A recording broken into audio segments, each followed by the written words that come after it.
কিয়ামতের ময়দান এমন কঠিন, এক হাত বা সোয়া হাত মাথার উপরে আমার মাওলা সূর্য বুক করিয়া ছাইরা দেবে। বাজার কিয়ামতের ময়দানে গাছ নাই, ঘর নাই, বাড়ি নাই, পানি নাই, জমিনটা হবে তামার জমিন। সূর্যের তাপে তামার জমিন পুইরা লাল চামড়ার মতো লাল হইয়া যাবে। বাজান ভাগুইনাও জাগা নাই, সূর্যের তাপে নাফরমানদের তালুটা টাস টাস করে ভাইটা মগজ গুলা ভাতের মতো উতলাইয়া বাইয়া বাইয়া পড়তে থাকবে। লা ইয়ামুতু ফিহা ওয়া লা ইয়াহইয়া, মানুষ বাঁচবেও না মরবেও না, মৌত তালাশ করে আর পাওয়া যাবে না। আমার মালিক বলবেন, ও ফেরেশতারা ফাগুল্লুহু, ওদেরকে বান্ধ, মিওয়ারাইহিম জাহান্নাম, ওদেরকে ফিকা ফিকা জাহান্নামে ফেলাইয়া দাও। বাজার জাহান্নাম কেমন কঠিন জায়গা, এ আল্লাহর বান্দারা সহ্য করা যাবে? আল্লাহ আপনি আমাকে আমাদের সবাইকে মাফ করে দিয়ে। এই কোরআনুল কারীমে আল্লাহ রাব্বুল আলামিন বলছেন, আমি যাহা কিছু সৃষ্টি করছি সব জোড়ায় জোড়ায়, কিতে কিতে। এখন এগুলো তো অনেকটা বোঝাও যায়, হুজুর ধানের মধ্যে আবার জোড়া নাই, পানের মধ্যে আবার জোড়া। আমি রাস্তা দিয়ে যাইতেছি, হঠাৎ দেখি ক্ষেত কোলা আছে না, বিল বিল বিলের ভিতরে ধান লাগাইছে। আমি রাস্তা দিয়ে যাই গাড়ির মধ্যে, তখন দেখি বিলের ভিতরে কিছু ধান উঁচা আর কিছু ধান নিচু। আমি জিজ্ঞেস করলাম ব্যাপার কি? কিছু ধান উঁচা আবার কিছু ধান নিচু খায়। কলে হুজুর বোঝেন নাই? না, কলে হুজুর ওই উঁচা ধান গুলো পুরুষ ধান, আর ওই নিচু ধান গুলো হুজুর মহিলা ধান। কি সেখানে হুজুর আছে না? আমাকে একজন বলতে, হুজুর পানির ভিতরে কোন পানটা স্বাদটা জানেন? আমি না, তা তো জানি না। কইতে আছে হুজুর, দেখবেন ওই পানির ভিতরে শির আছে না, ওই শিরে দেখবেন গোড়ায় গোড়ায় দুই একটা মিললে যায়, আবার দুই একটা কিন্তু মেলে না। বলে যেইটা মিললে যাইবে ওই পানটা স্বাদ। বলে কেন? বলে হুজুর ওইটা মহিলা পান আর ওইটা পুরুষ পান। কি বুঝছেন? তাইলে বুঝা গেল সব কি? তা কোরআনুল কারীম কি হয়েছে? সত্য হয়েছে, কথা ঠিক না বেঠি? আমি আর কয়েকদিনে মানে হয়তো বা কিছুদিন হবে, আমেরিকার এক পাণ্ডিত মহিলা কোরআনুল কারীম সূরা নামাল নিয়ে রিসার্চ করতে যাইয়া দেখে যে আল্লাহ রাব্বুল আলামিন মৌমাছি সম্পর্কে যা যা বলছেন 100-তে 100 সব টোটাল সব মিলে গেছে।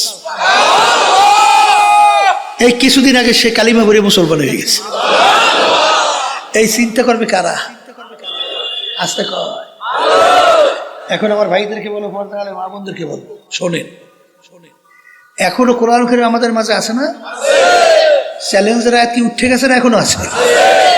আচ্ছা, দুনিয়ার ভিতরে শিক্ষিত পণ্ডিত ডক্টরেট এই বিভিন্ন কায়দায় বৈজ্ঞানিকের অভাব আছে। কোরআন কারীমের চ্যালেঞ্জ এখনো দেওয়া আছে না? নাই, আছে। তাই যদি চ্যালেঞ্জ দেওয়া থাকে, এখনো ভুল বের করতে পারে নাই, যদি ভুল বাড়ি করতে পারতো তাহলে তো আমাদের কোনো কথাই থাকতো না। কিন্তু পারছে? পারবে কোনোদিন? তাহলে কোরআনুল কারীম কি? আর একটু আসতে কয়। এই চিন্তা করবে কে? যারা যাদের ব্রেন আল্লাহ ভালো, কথা ঠিক কি না? আর মানুষের সুরাতে যারা আবু জাহাল, উতবা সাহেব, আবু লাহাব মার্কা, এদের ব্যাপারে আল্লাহ রাব্বুল আলামিন কোরআনুল কারীমের ভিতরে বলেন যে আমার বান্দা বান্দি তো আমি মাখলুকাত এর ভিতরে আশরাফুল করিয়া বানাইছি। ওয়ালাকাদ কাররামনা বানি আদম, সমস্ত মাখলুকাতের ভিতরে শ্রেষ্ঠ সম্মানিত। কিন্তু আমার ওই বান্দা বান্দির ভিতরে এক শ্রেণী, ওদেরকে আমি চক্ষু দান করছি। কি দান করছি? কেন? আমার কুদরত দেখার জন্যে। ওই চক্ষু দিয়া সূর্যটা দেখবে, চন্দ্রটা দেখবে, আমার সমস্ত মাখলুকাত গুলো দেখবে, দেখে ওই বান্দা বান্দি আমার পরিচয় লাভ কইরা আমার বান্দা হিসাবে পরিচয়। কি কথা জোরে কথা ঠিক না বেঠে? কিন্তু ওদেরকে আমি চক্ষু দান করছি ঠিক, কিন্তু ওরা আমার কুদরাত দেখাও কেমন জানি দেখে না, দেখাও জানা। ওদেরকে আমি কান দান করছিলাম, আমার নবী রসুল হক্কানি ওলামায়ে কেরাম নায়েবে রসুলদের কথা শুনবে। এই যেমন নাকি ওলামায়ে কেরাম এখন বয়ান করতেছে, আপনারা শুনতেছেন, শোনেন না? শোনার পরেও এক শ্রেণীর দেখবেন ওরা কেমন জানি শুই না শোনে না। এক শ্রেণীর মানুষ এরকম আছে, ওদেরকে আমি কলব দান করছি, দেল দান করছি বুঝ পাওয়ার জন্যে। কি পাওয়ার জন্য? বুঝার জন্যে। ওদের দেল কলব থাকার পরেও ওরা কেমন জানি বুঝাও বোঝে না। এই মানুষগুলা কেমন? এখন আল্লাহ বলতেছে এই মানুষগুলা উলাইকা কাল আনআম। কোরআন কারীমে আল্লাহ বলতেছেন এই মানুষগুলো চতুষ্পায় জানোয়ারের মতো। কির মতো? ও চতুষ্পায় গরু ছাগল ভেড়া। এরপরে আল্লাহ বলতেছেন যে না, তার চেয়েও খারাপ। কথার কথা, কুকুর ছেড়ে কুকুর। হ্যাঁ, যখন আল্লাহ বলছেন চতুষ্পায় জানোয়ারের, কথার কথা কুকুর ডাক দিয়ে বলে মালিক ওদেরকে আমাদের সঙ্গে মালিক তুলনা করলেন, হেতে আমাদের লজ্জা হয়। কেরা কয়? কুত্তায় কয়। কারে কয়? আল্লাহকে বলে। বলে কি তোদের লজ্জা? কথার কথা এগুলো বোঝার জন্য। এই তোদের লজ্জা হয় কেন? বলে মালিক ওরা যা পারে ও আমরা পারি না। ওরা যা পারে ও পারে না, তা আমাকে বলে তুলনা দিলে মালিক আমরা লজ্জা পাই না। বলে কি পারে তোরা পারো না? কি ঘটনা? বলে মালিক আমাকে 4-5টা বাচ্চাও তো তুমি দাও। কুকুরের 4-5টা বাচ্চা হয় না? হয়তো। আচ্ছা, এই বাচ্চাগুলো যতক্ষণ পর্যন্ত নিজেরা খাইয়া লইয়া চলার মতো উপযুক্ত না হয় ততক্ষণ পর্যন্ত বাচ্চাগুলোকে ফালাইয়া মা অন্যত্র কোথাও যায়? জানের ঝুঁকি নিয়া বাচ্চাগুলাকে লালন পালন করে না? করে করে। কিন্তু বর্তমানে এক শ্রেণীর বের হয়েছে 2-2.5 বছরের বাচ্চাটাকে ফেলাইয়া কুত্তার চেয়েও খারাপ আচরণ কইরা, পরকিয়া প্রেমের মধ্যে কইরা আচরণ খারাপ কইরা বের হয়ে যায়। আছে আছে। এই কুকুরটা বাঘের মুখে ঝাঁপ দেয় বাচ্চাকে বাঁচাবার জন্য। আর বিভিন্ন জায়গায় শোনা যায় মা অনেক সময় বাচ্চাকে মেরিয়ে ফেলায়, বাপ বাচ্চাকে মেরে ফেলায়। আছে না নাই? এই ঘটনা আমাদের অহরহ অনেক জানা আছে, উঠতে পারে না ওপাশ। এখন আল্লাহ বলতেছে কথা তো ঠিকই কইছো, তোদের মধ্যে কইল তাহলে বাল হুম আদাল। আল্লাহ বলতেছে এক শ্রেণীর মানুষ চতুষ্পায় জানোয়ার না, তার চেয়েও খারাপ। এরপরে আমার মালিক বলেন অন্য আয়াতের ভিতরে শারুল বারিয়া, এক শ্রেণীর মানুষ আমার সবচেয়ে নিকৃষ্ট জানোয়ার, তার নাম হলো শূকর। এক শ্রেণীর মানুষ আছে এরকম শূকরের চেয়েও খারাপ। জোরে বলেন নাউজুবিল্লাহ। কে বলছে? আবার বল, কে বলছেন? আল্লাহ। এখন আমার বাজানদেরকে বলবো, শোনেন। আবু জাহালের নাম শুনছেন? উতবা সাহেব আবু লাহাবের নাম শুনছেন? শুনছেন? ওরা কি আল্লাহ রসুল যে আল্লাহর পক্ষ থেকে নবী, আল্লাহ রসুল চিনতো না? জানতো না? আসতে কয় দেই জানতো? জানতো? আমি বলিনি, আল্লাহ বলছেন যে রসুল ওরা আপনাকে চেনে কেমন, একটু উদাহরণ দিয়ে বলছেন আল্লাহ যে ওদের সন্তানদেরকে, আপনার ছেলেকে চিনতে আপনার কষ্ট হয়, আপনার মেয়েকে চিনতে আপনার কষ্ট হয়। আল্লাহ বলতেছেন ওদের ছেলে সন্তানদেরকে ওরা যেভাবে চেনে ঠিক হুবাহু আপনি যে আমার পক্ষ থেকে রাসূল, আপনি যে আমার পক্ষ থেকে নবী, এইভাবেই ওরা চেনে। কিন্তু মানে না মানে না কেন? হুব্বুদ দুনিয়া রাসু কুল্লি খতিয়াতিন, সমস্ত গুনার মূলই হলো এই দুনিয়ার মোহ। মাতুব্বার, ক্ষমতা, সম্পদ, সম্মান, কথা ঠিকই না? আবু জাহেলের যখন নাকি কল্লা কাটতেছে, তখন আবু জাহেল বলতেছে আমার কল্লাটা একটু বড় করিয়া কাটো। কি বুঝলেন? কি বুঝার জিনিস কোন তো? মারিয়া বেলায় কি আছে? কল্লা কাটে, কল্লাটা বড় করিয়া কাটো। কি ব্যাপার বড় করিয়া কাটবে কেন?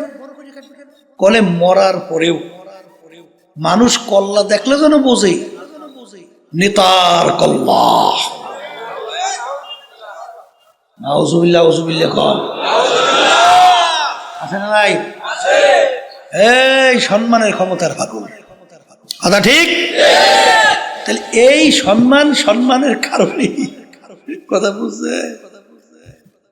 এই আপনারা তো জানেন যে আবু জাহাল ঘোড়ার ফিডে আইতেছে, উটের ফিডে। এই জাবালে কোবায়েসের সামনে আল্লাহ রাসূল সাল্লাল্লাহু আলাইহি ওয়াসাল্লাম 8 বছরের মতো বয়স। আল্লাহ রাসূল সাল্লাল্লাহু আলাইহি ওয়াসাল্লাম কাঁদতেছে। আবু জাহেল এসে দেখে যে আমার ভাতিজা কান্দে। আবু জাহেল বলতেছে, ভাতিজা তুমি কেন কাঁদো? তোমার বাপ নাই, এই দুঃখে তুমি কাঁদো? আসো তুমি আমার উটের পিঠে ওঠো, তোমাকে বাড়িতে পৌঁছে দিই। আল্লাহ রাসূল সাল্লাল্লাহু আলাইহি ওয়াসাল্লাম বলেন, চাচা যান, আমাকে কাঁদবার সুযোগ করে দেন। বলেন, না ভাতিজা, আমি তোমাকে রেখে যেতে পারবো না। জোর করে উটের পিঠে উঠেছে। উটের পিঠেতে উঠাইছে ঠিকই, আবু জাহেলের সামনে। আল্লাহ রাসূল সাল্লাল্লাহু আলাইহি ওয়াসাল্লাম কোথায়? এখন উটকে আঘাত করছে, সামনে চল। উট পা খামে দিয়ে দাঁড়াই রইছে, এক পাও। এই উট কি হইল? সামনে যাও না। বলে, আবু জাহেল তুমি থাকবে সামনে, আর সরদার দো জাহান মুহাম্মদ রাসূলুল্লাহ সাল্লাল্লাহু আলাইহি ওয়াসাল্লাম সে থাকবে তোর পিছনে, আর আমি উঠ সামনে যাব, এক পাও না। আল্লাহর হাবিবকে সামনে আনো, নাহলে আমাকে মাইজে ফেলাইতে পারো, আমার পা সামনে যাবে না। যখন নাকি আল্লাহ হাবিব সাল্লাল্লাহু আলাইহি ওয়াসাল্লাম সামনে নিয়ে আসছে, উঠ সরছে তো সরছে বিদ্যুৎ বেগে, কোন নিয়ম টিয়ম নাই, উষা বাজে লাভ দেয়। আবু জাহেল ভয়তে অস্থির হয়ে গেছে, মারিয়া লেবে লেবে নাই। আবার থাম, কি হয়েছে? কলে, আবু জাহেল আমি ওর চিন্তাও করতে পারিনি যে আমার পিঠের ভিতরে সরদারের দো জাহান উঠবে। আমি খুশিতে আত্মহারা, আমার হুশ নাই। হে আবু জাহেল, আমাকে থামাইতে পারবা না। আবু জাহেল আল্লাহ রাসূল সাল্লাল্লাহু আলাইহি ওয়াসাল্লামকে নিয়ে আবু তালেবের ঘরের কাছে গেছে, যাইয়ে বলতেছে, আবু জাহেল যে এই আমার ভাতিজা আমাদের এই সন্তানটাকে গুরুত্ব সহকারে তারপর লালন পালন করো, এই ভবিষ্যতে কিন্তু একজন আমাদের বংশের গৌরব হবে। এই আবু জাহেল কয়, এই আবু জাহেলি যখন আল্লাহ নবী সাল্লাল্লাহু আলাইহি ওয়াসাল্লাম বললেন, চাচা জানরা আল্লাহর উপরে, এক আল্লাহর উপরে ঈমান আনতে হবে। এই মূর্তি ভূত পূজা করা যাবে না, এইটা করা যাবে না। যখনই বলছে, এখন আবু জাহেল বলে, কি ব্যাপার, আমাদের ধর্মের বিরুদ্ধে কথা বলে? এই শুরু হয়ে গেল খেলা। এখন নেতৃত্বের কি বেজে গেছে, সংকট বেজে গেছে, কথা ঠিক কিনা? শেষ পর্যন্ত আল্লাহ নবী সাল্লাল্লাহু আলাইহি ওয়াসাল্লাম কি কষ্ট তো দেশে, তাই না মারার বহু কল্পনাও করছে না? এই যে যারা হজে গেছেন দেখছেন, আবু জাহেলের যেখানে ঘর আছিল সেখানে এখন পোরসা পায়খানা দেখছেন। আর আল্লাহ নবী সাল্লাল্লাহু আলাইহি ওয়াসাল্লামের যেখানে ঘর ছিল এখানে কিতাবের লাইব্রেরি দেখছেন না? মাঝখানে জায়গা কিন্তু বেশি দূর না। আবু জাহেল কিন্তু ওই মাছ বরাবর বড় ধরনের একটা গর্ত খুঁজছে, উপরে প্রলোভন দিয়ে রাখছে, উপর থেকে বোঝা যায় না। আবু জাহেল ঘরের মধ্যে বসিয়া পাঠাই দিয়েছে লোকজনকে, যাইয়া বলো আমার ভাতিজাকে যে তোমার চাচা অসুস্থ, তোমাকে দেখতে চায়। বুঝেন না কি বুদ্ধি করছে? অর্থাৎ আল্লাহ রাসূল সাল্লাল্লাহু আলাইহি ওয়াসাল্লাম যখন আসবে কূপে পড়বে, আল্লাহ হাবিবকে মারবে। কথা বুঝছেন? যখন নাকি এই কথাটাই বলছে রহমাতুল্লিল আলামিন, দয়ার সাগর, শুনছে যখন চাচা অসুস্থ আর থাকতে পারে না, লাভ দিয়ে নামছে। যেই কূপের কাছে কাছে পাড়া দেবে, জিবরাইল আলাইহিস সালাতু ওয়াস সালাম আল্লাহ রাসূল সামনে এক পাও দেওয়া যাবে না, আবার পিছনে ঘোরেন। যখন ওখান থেকে পিছনে থেকে রওনা করছে, আবু জাহেল জানলা দিছে, যেই দেখে ভাতি চাইতে আসে না, আর নামছে দৌড়িয়া, ও দিক বিদিক পাই না, আইয়ে পড়ছে কুফের মধ্যে নিজেই। এখন যত চেষ্টা করে আবু জাহেলকে তো উঠাইতে পারে না। আবু জাহেল বলতেছে, আমাকে যদি বাঁচাইতে চাও, আমার ভাতিজা ছাড়া কেউ আমাকে আর রক্ষা করতে পারে না। কেমন দয়ার সাগর, তাকে মারার জন্য খুব খুঁজছে, আবার সেই আল্লাহর হাবিব আইসিয়া আবু জাহেলকে কূপ থেকে উঠায়। জানতো সেনতো কিনা, আসতে কয় ইমান আনছে? হ্যাঁ, এই দুনিয়ার মোহের কারণে। এক শ্রেণী আমার বাজান আছে না, বোলাতেও আছে, সারা দেশেই আছে, আছে না? এরা আলেম ওলামাদেরকে গালি দেয়। আজকে শুনতেছিলাম এই ইউনিয়ন আমাদের ইসলামের পক্ষের লোকদেরকে মারছে, মারছে, মারে নাই? কি কারণে? ওই আমাকে আতাউল্লাহ সাহেবেরই মারছে। কি কারণে? করে দুনিয়ার মোহের কারণে। কিসের কারণে? আবার কন্যা, এই দুনিয়ার মোহের কারণে। ওরা কিন্তু সব যাই না বুঝেও, কিন্তু তারপরেও কিন্তু ওরা এই পথে হাঁটতে পারে না, এই দুনিয়ার মোহের কারণে। আর এইটাই হলো দুনিয়ার, আল্লাহ হাবিব বলে সবচেয়ে গুনার মূল। এটা গুনার কি? তা যারা নাকি ব্রেন ভালো, তারা চিন্তা করবে যে আল্লাহ রাসূল সাল্লাল্লাহু আলাইহি ওয়াসাল্লাম, আল্লাহু আকবার, তার 3200 মতো মুআজিজা আল্লাহ রাব্বুল আলামিন তার থেকে প্রকাশ করছেন। একটা মুআজিজা দুনিয়ার ইতিহাসে নবীরা ছাড়া আর কার থেকে প্রকাশ পাইছে এরকম কোন ইতিহাস আছে? জোরে কন্যা, আছে আছে আছে। এই পাথরকে বলে পাথর কথা বল, পাথর কথা বলে। আবু জাহেলের পরীক্ষা, কথা কয় না? আবু জাহেল বলে চাঁদ দুইটি করে করে দেখাও। আল্লাহ জাবালে কোবাইসের উপরে হাত আঙ্গুল ইশারা করার সঙ্গে সঙ্গে চাঁদ দুইটি করে দুই দিয়ে ভরিয়ে যায়, কথা বলে না? এই কয়েক বছর পূর্বে 3 জন বৈজ্ঞানিক গেছিল চন্দ্রের দেশে, আমেরিকা। সেখানে যাইয়া দেখে চন্দ্রের ভিতরে ফাটল। পরীক্ষা নিরীক্ষা করিয়ে দেখে এই ফাটল যখন আল্লাহ রাসূল সাল্লাল্লাহু আলাইহি ওয়াসাল্লাম ছিলেন ওই সময়ের ফাটল। তার ভিতরে নীল আরমাস্টাম একজন, সে কিন্তু কালিমা পড়ে মুসলমান হয়ে গেছে। এইরকম ঘটনা অহরহ, 32 মতো মুআজিজা আল্লাহ রাব্বুল আলামিন তার থেকে প্রকাশ করাইছে। এইটা চিন্তা করবে কারা? আসতে কয় আল্লাহর হাবিবের সবচেয়ে বড় মুআজিজা হলো কুরআনুল কারীম। সবাই জোরে বলি সুবহানাল্লাহ। কুরআনুল কারীমের মধ্যে এখনো চ্যালেঞ্জ দেওয়া আছে না নাই? বাজানদেরকে বলবো, পর্দা আলে মা বোনদেরকে বলবো, দুনিয়ার জিন্দেগি কিন্তু একটাই রে বাজান। দুনিয়ার ভিতরে যে কোনো কাজে যদি তুমি 5 বারও ঠগো, আবার ওই কাজের ভিতরে চেষ্টা করলে জিতবার আশা করা যায়। কিন্তু কবরের যাত্রীরা যারা মরবেন, কবরে যাবেন, বাজান দুনিয়ায় থেকে একবার যদি কেউ কবরে যাইয়া ঠইগা বসো, আর দ্বিতীয়বার দুনিয়াতে আইসা আপিল কইরা জিতবার কিন্তু আর আশা নাই। এই জোরে বলেন আছে? যদি নাই থাকে বাজান, যাদের আল্লাহ রাব্বুল আলামিন বুঝদান করছেন, ব্রেন ভালো রাখছেন, তারা যখন একটা পাতা নিয়ে মোরাকাবা করে, মোরাকাবা করতে করতে তখন বলে, আমার মালিক বর্গে দা রাখতা সবজে দরনজরে হুশিয়ার, হারওয়ারাতে দফতুরি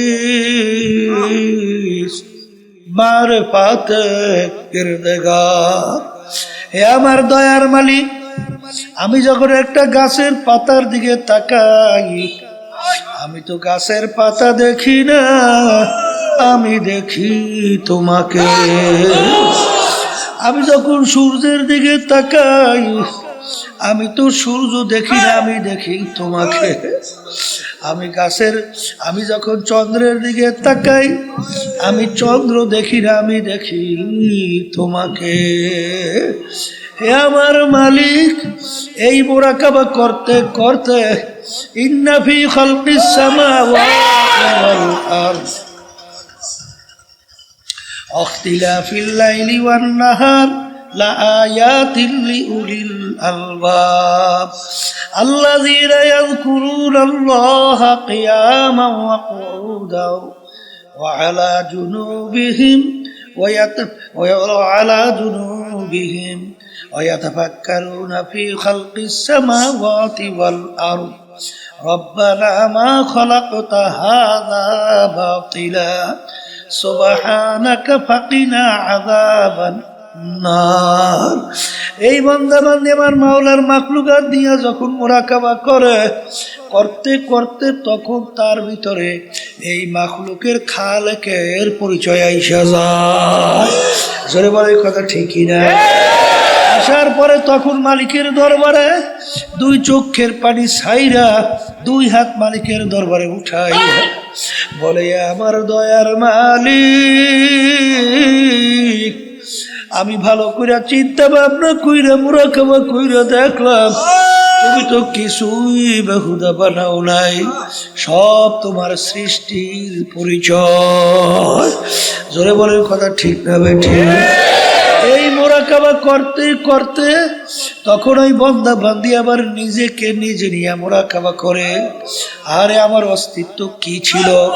হাল আতা আলাল ইনসানি হিনুম মিনাদ দাহরি লাম ইয়াকুন শাইআন মাযকুরা।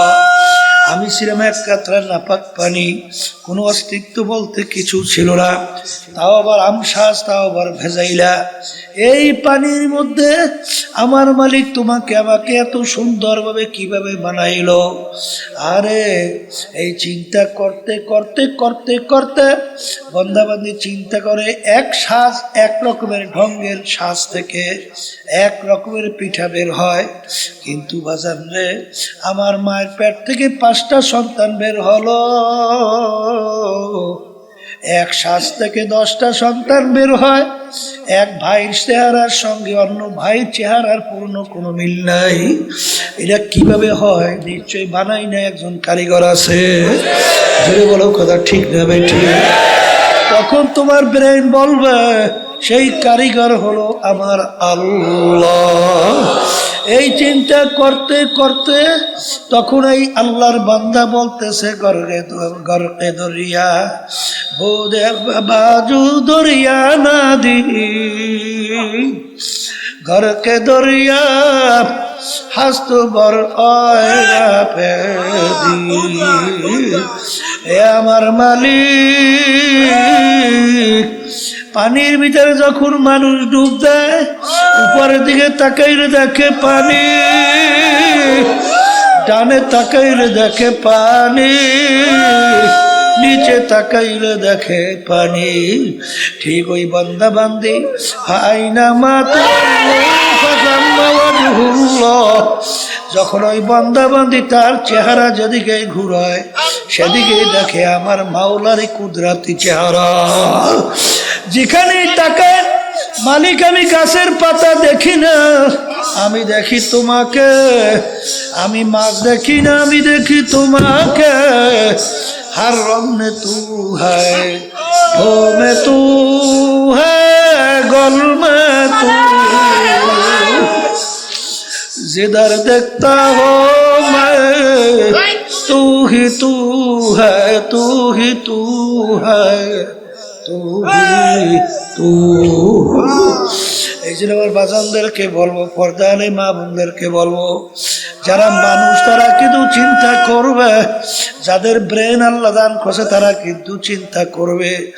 এত ইসলামের শত্রু দুনিয়ার থেকে গেল, বর্তমানে অভাব নাই, কিন্তু কোরআন কারীম 1500 বছর আগে নাযিল হলো, আজ পর্যন্ত কেউ ভুল বের করতে পারে নাই। এখনো কোরআনুল কারীম আমাদের মাঝে আছে, চ্যালেঞ্জের আয়াত এখনো আছে। এখনো কেউ যদি আমার বাজানদেরকে বলি, পর্দা আলে মা বোনদেরকে বলি, বাজান তোমার কবরে তুমি যাবা, আমার কবরে আমি যাব, তোমার কবরের প্রশ্নের উত্তর তুমি দিবা, আমার কবরের প্রশ্নের উত্তর আমি দেব। বাজান কবরে কিন্তু কোনো দলাদলি নাই। কেউ যদি কবরে পরিচয় দাও আমি চরমনাইল মরি, এই পরিচয় কবরে কোনো কাজ হবে না। কেউ যদি পরিচয় দাও আমি সারসিনার, আমি ফুরফুর, আমি জৈনপুর, আরে আমি আট্টসি, আমি রাজারবাগ, দেওয়ানবাগ, আমি সুরেশ্বর, আমি মাইজ ভান্ডার, আরে আমি তাবলিগের লোক, আমি জামাতের লোক, আমি বিএনপির লোক, আমি আওয়ামী লীগের লোক, এই পরিচয় কিন্তু কবরে চলবে না। এ কবরের যাত্রীরা, কবরে কিন্তু সবার জন্য প্রশ্ন তিনটা। এক নম্বর প্রশ্ন মান রব্বুকা, দ্বিতীয় নম্বর প্রশ্ন আমান দীনুকা, তৃতীয় নম্বর প্রশ্ন আমান নাবিয়ুকা। এই তিন প্রশ্নের ভিতরে কোথাও কিন্তু নাই তুমি চরমনাইর কিনা, তুমি সারসিনার খেয়ে তুমি ফুরফুরার কিনা, তুমি অমুক টমুক সমুক টমুক কিনা, এ পরিচয় কিন্তু কবরে নাই। আর কোনো দলের পরিচয় কবরে কিন্তু চলবেও না। যদি চলতই আল্লাহর হাবিব সাল্লাল্লাহু আলাইহি ওয়াসাল্লামের চেয়ে বড় পীর, বড় ওলি, বড় গাউস কুতুব দুনিয়াতে কেউ আসেও নাই, কোনোদিন আসবেও না। আল্লাহর হাবিব দুনিয়ায় থাকা অবস্থায় তার কলিজার টুকরা সন্তান ফাতেমা রাদিয়াল্লাহু তাআলা আনহা তাকে ইঙ্গিত করে বলছিলেন, ইয়া ফাতেমা তু আনকিজি নাফসাকি মিনান নার, এ ফাতেমা রে, দুনিয়ায় থাকা অবস্থায় নিজে আমল করো, জাহান্নামের আগুন থেকে বাঁচো, এরপরে অন্ধকার কবরে যাই আসো। ফাতেমা যদি কবরে পরিচয় দাও আমি আখিরি জামানার নবীর মেয়ে, আল্লাহ রসুল বলে ফাতেমা রে, এই পরিচয় কবরে কোনো কাজ হবে না। এ কবরের যাত্রীরা ভালো করে মনকে বুঝাও, তারপর কবরে রওনা করো। কারণ একবার যদি কেউ কবরে ঠগো আর দ্বিতীয়বার দুনিয়াতে আইসা আপিল কইরা জিতবার কিন্তু আর আশা নাই। এ আল্লাহর বান্দারা, পর্দালে মা বোনেরা, আজকে দুনিয়াতে স্বাধীনতা পাইয়া আমার মালিক তোমাকে আমাকে দুনিয়ায় পাঠাইলেন, পাঠাইয়া আমার মালিক ঘোষণা করলেন আমহির হুম রুয়াইদা, আমি তোমাদেরকে স্বাধীনতা দান করলাম। কেন? লিয়াবলুয়াকুম আইয়ুকুম আহসানু আমালা, পরীক্ষা নেওয়ার জন্য, পরীক্ষা করার জন্যে।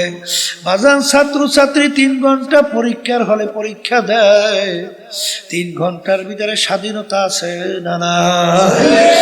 যা মনে করে তা লাগবে, বাধা দেওয়ার কোনো আইন নেই, কারণ তাইলে পরীক্ষার হল থাকে না। বাজান তোমাকে আমাকে আমার মালিক দুনিয়ার ভিতরে পাঠাইয়া তোমাকে আমাকে স্বাধীনতা দান করলেন কেন? বাজান পরীক্ষার হলে পরীক্ষা নেওয়ার জন্যে। আমার মালিক দুনিয়ায় পাঠাইয়া আমার মালিক ঘোষণা করলেন ফারিকুন ফিল জান্নাতি ওয়া ফারিকুন ফিস সাইর, আমি তোদেরকে 2টা রাস্তা দেখাইয়া দিলাম পরীক্ষার হলের ভিতরে স্বাধীনতার মধ্যে। একটা ডানের রাস্তা বেহেশতের, আর একটা বামের রাস্তা জাহান্নামের।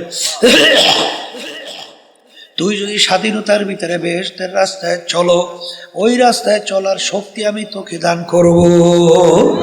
আর যদি তুই স্বাধীনতার মধ্যে কেউ যদি জাহান্নামের রাস্তায় চলো, এই স্বাধীনতার ভিতরে পরীক্ষার হলে তোকে আমি নিষেধ করব না, বাধাও দেব না, ওই পথে চলারও শক্তি আমি তোকে দান করব। কারণ আমি তোকে যদি বাধা দেই আমার স্বাধীনতা আর থাকবে না, পরীক্ষার হল আর থাকবে না। এই জন্য আমার বাজানদেরকে বলবো, আজকে স্বাধীনতা পাইয়া পরীক্ষার হলে যেরকম ইচ্ছা ধরাকে সরাজ্ঞান মনে না কইরা, যারা বিশেষ করে বাজান মানব রচিত কুফুরি তন্ত্র মন্ত্র, প্রচলিত গণতন্ত্র, যার প্রবক্তা প্রাক্তন president Abraham Lincoln, president America, তিনি বলছিলেন government of the people, by the people, for the people. তিনি এক কথায় বুঝাতে চায় সমস্ত ক্ষমতার মালিক জনগণ।